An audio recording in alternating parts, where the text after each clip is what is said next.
Here's all you'll need for a treat with a kick. Some chili peppers of choice, some cheese.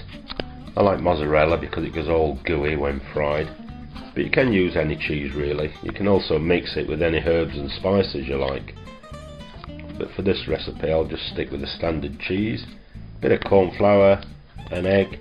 You're going to need some breadcrumbs. I like to use the end of the bread to make the breadcrumbs. Depending what peppers you use, just snip off the very ends of them, and then slice them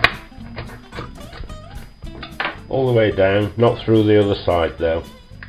Open it up a bit so you can see it, and then get in there with a spoon, get rid of the pith and the pips,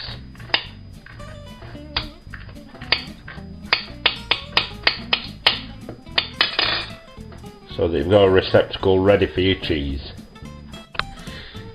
Once you've got your seeds and pith out of your peppers, time to cut your cheese up into little strips, then just force it inside your pepper,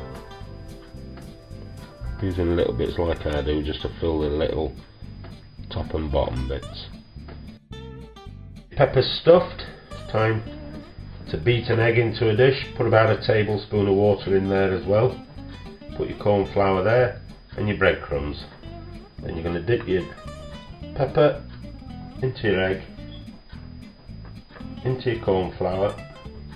I like to double dip mine, so back in the egg mixture, back in the corn flour, and then onto your breadcrumbs.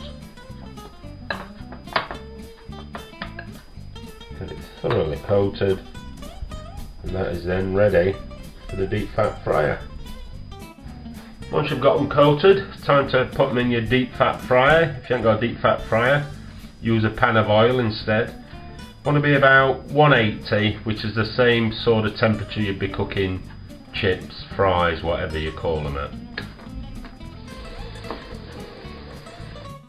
About 2 or 3 minutes in a pan. Pour them out, especially the stuck ones, onto some kitchen wrap. Don't worry about that, still got tasty pepper to go at. Let the excess oil drain off for a minute or two, and then crunch away.